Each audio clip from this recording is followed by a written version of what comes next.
sumuwarak na. Kamusta naman? Wala pang isang buwan. Lumagapak agad. Wala para po isang buwan. Lumagapak na po agad. Ano nangyari? Ano nangyari sa Team Guwapa po, mga kaibigan? Bakit parang nagka-problema na kayo agad? Wala pa na po isang buwan, lumagapak na. Nagkaunsihan na po nagtuturuan na po sa nangyari.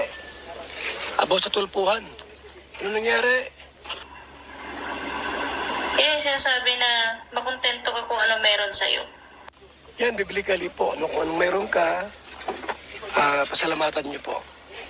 Kung anong merong blessing po na dumating, ito man ay maliit, ito malaking blessing, dapat makontento tayo. Huwag na maghangad ng mas malaki pa.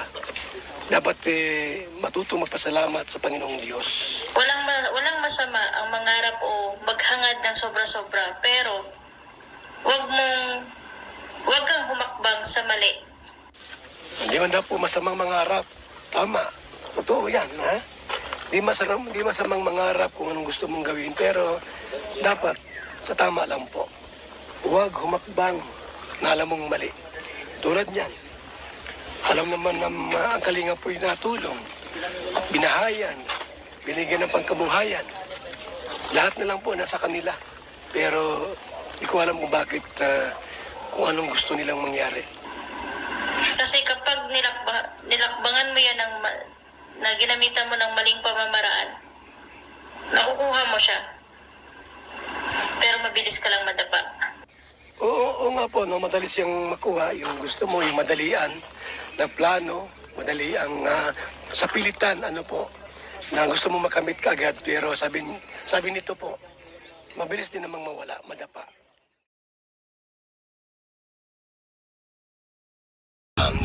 Good morning. Araw po ng Martes, mga kaibigan. May 26, tama? May 26 po ngayon. Ayan. Araw po ng Martes. At muli po ako ay nandito sa ating po pinapagawang apartment type na bahay po. Mga kaibigan. Ayan po ngayon ang ating mga trabahante po. Ayan. Yung ating mga gumagawa rito.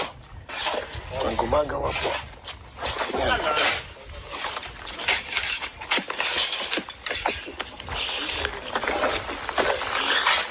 Mataas-taas na rin po yan. Mataas-taas na rin po yan.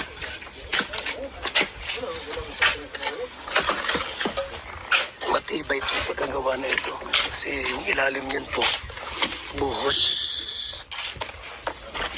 Anong ulam dyan?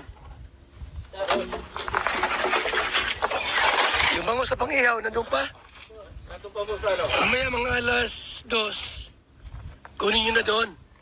Saka yung radyo, yung nasa labas, yung speaker. Kina Jomar tayo. Ha? Ano yung bangus? Tilapia. At sa mabiling tahong, palengke. At karning baboy. At kina Jomar tayo, manukmukbang tayo. Sa Vloggers Quarter. Yan to lang naman kami. Magtulong ka, magluto. Mamaya. Kaya nga inagahan ko. Uling, sa kayawan. Sir, alis tayo. Sige po. Ikaw lang tayo sa Bangusilang. Kayo po. Mga alas 10. Kumain muna kayo. At meron tayo yung matanda na nagpatulong sa bahay po nila. Repair. I-check lang natin. Para ma-estimate kung anong kailangan.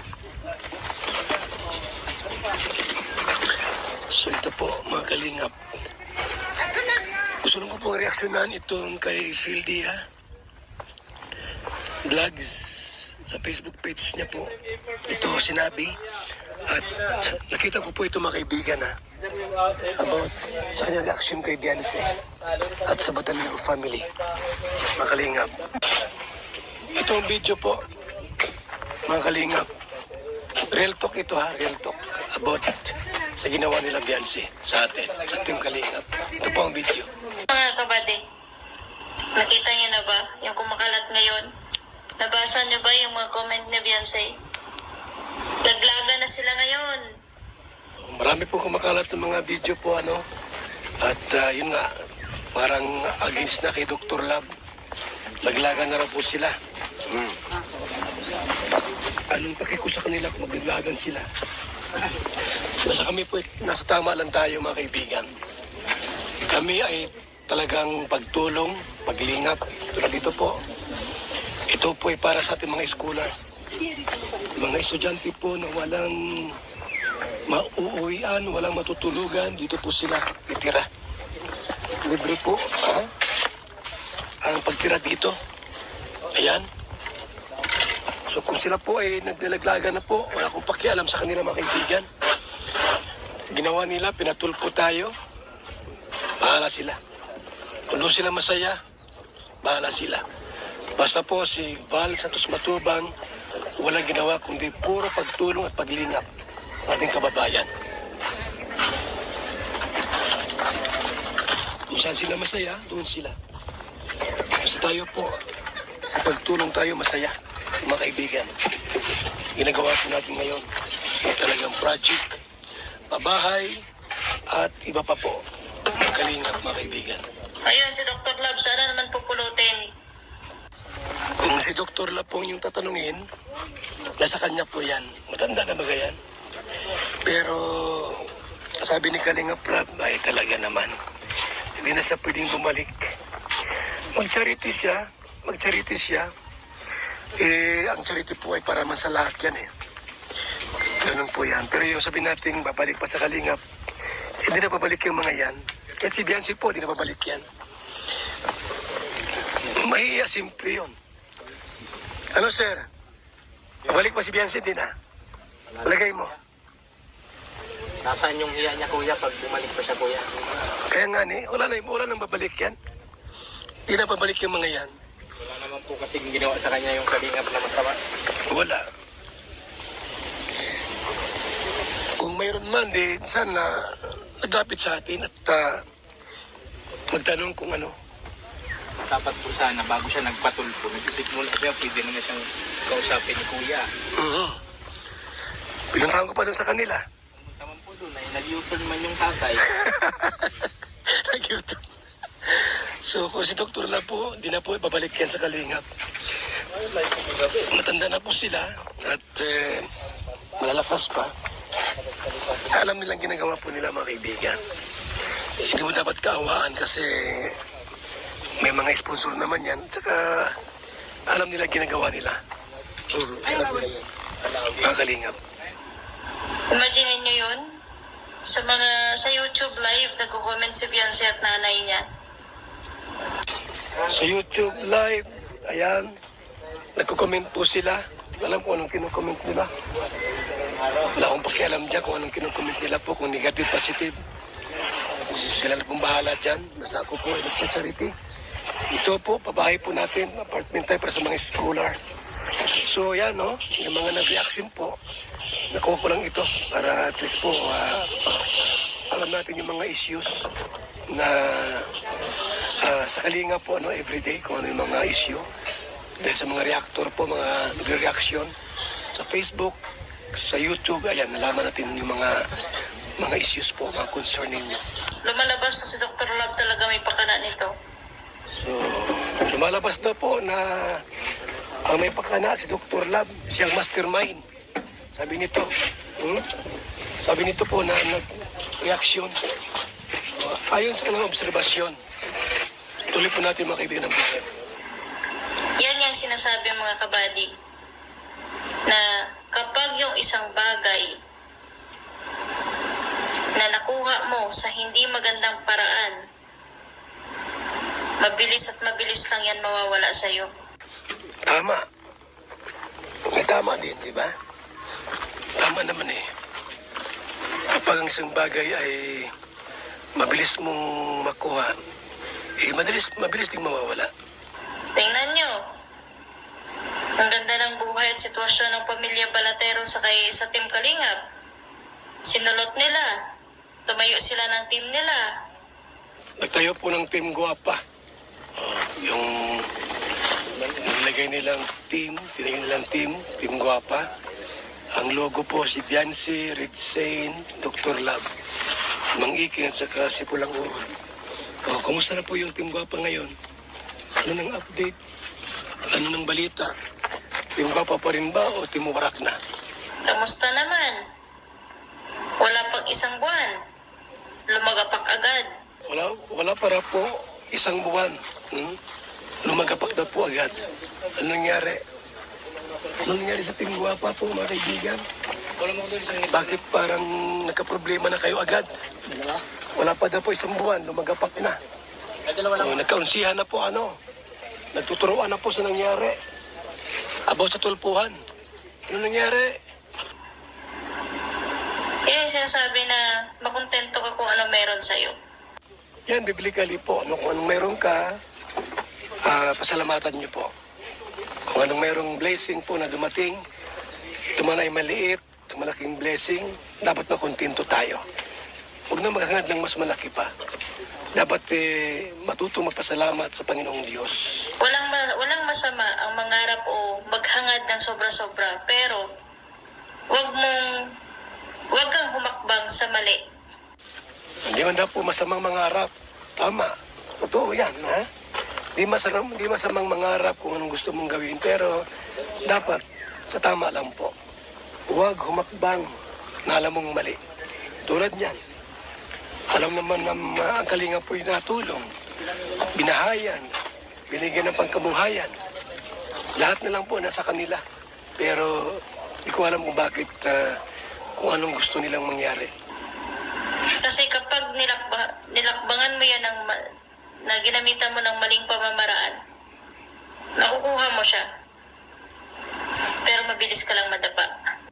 Oo nga po, madali siyang makuha. Yung gusto mo, yung madalian na plano, madali ang sa pilitan, na gusto mo makamit kaagad. Pero sabi nito po, mabilis din namang mawala, madapa.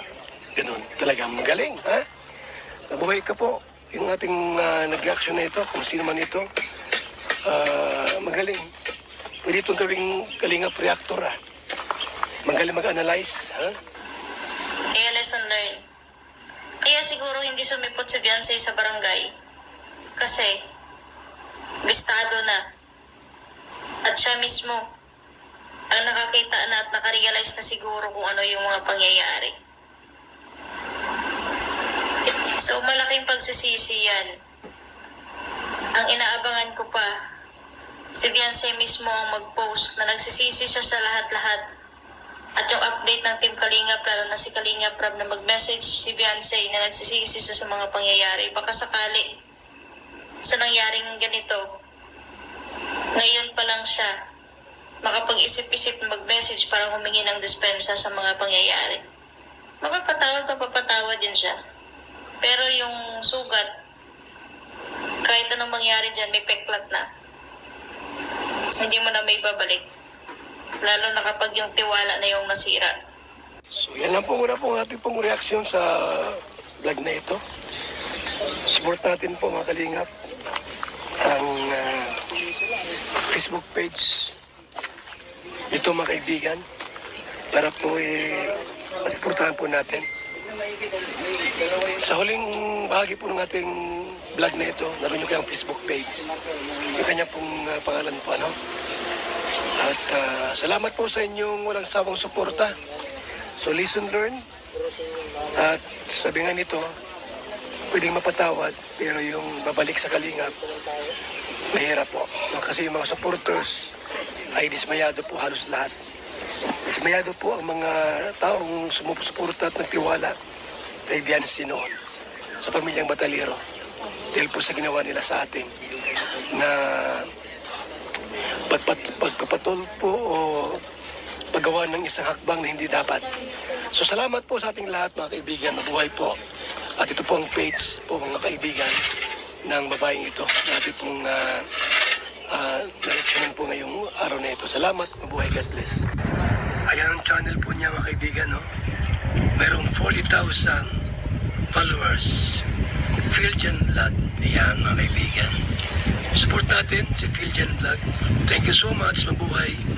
God bless. Kalingap kape, napakasarap, papagaling sa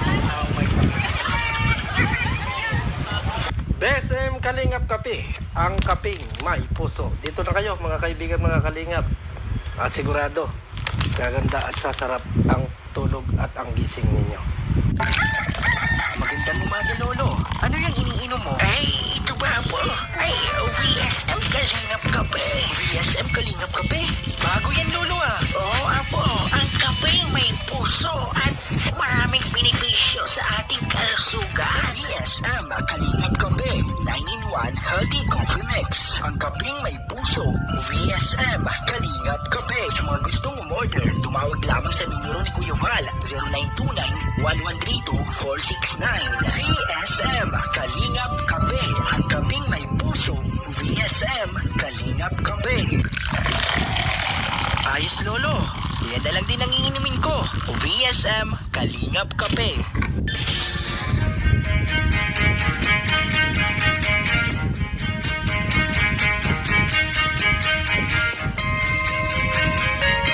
Ito ang palatuntunang tunay na lingkod bayan. Ang programang tututok sa kapakanan ng mga mamamayang kapos sa kapalaran. Si Kuya Val Santos Matubang, ang inyong katuwang. Si Kuya Val, kasangga sa kahirapan, kaagapay sa kalusugan, kakampi ng mga inaapi. Magbibigay pag-asa sa mga taong nawawala na ng pag-asa sa buhay, sa mga batang biktima ng kahirapan, sa mga matatandang napapabayaan.